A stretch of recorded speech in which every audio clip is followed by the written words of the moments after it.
आज हमारी दुआ में क्या असर आया है,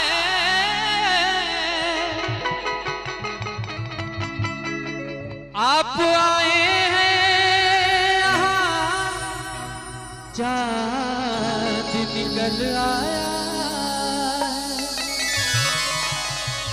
और आप सबके स्वागत में जाइए। अरे की बड़ी भागे आईनी विधायक जी हो की बड़ी भागे, अरे आईनी आती थी जी मनवा हमारो लुभाई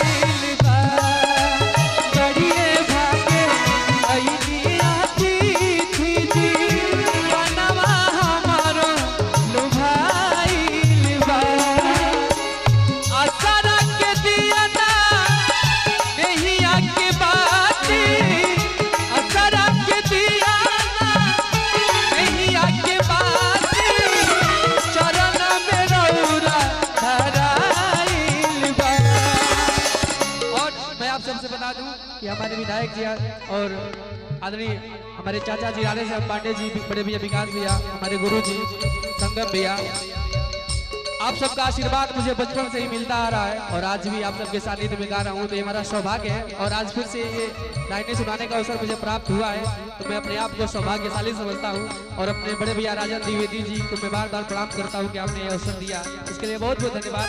और आप सबकी मीठी मीठी तालियां बजती रहे, बड़ा अच्छा लगेगा।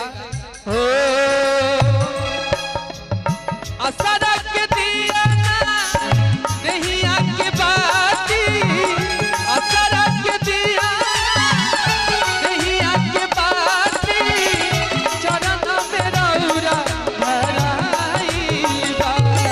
अरे बड़ी भागे आईनी विधायक जी मनवा हमारो लुभाई बा। बड़ी भागे आईनी विधायक जी मनवा हमारो लुभाई बा।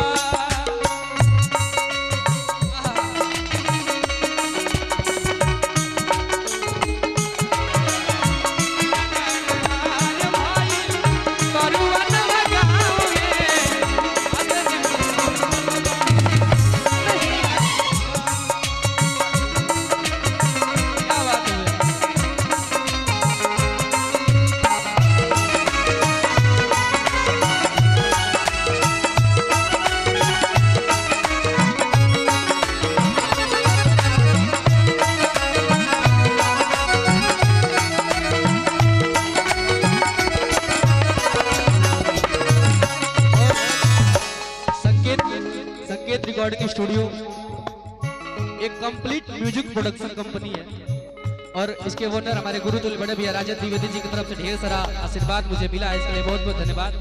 और कहे कि जब जोहत रही हुए गाँव मिल गई, लो सपना से नीक हमार गाँव मिल गई।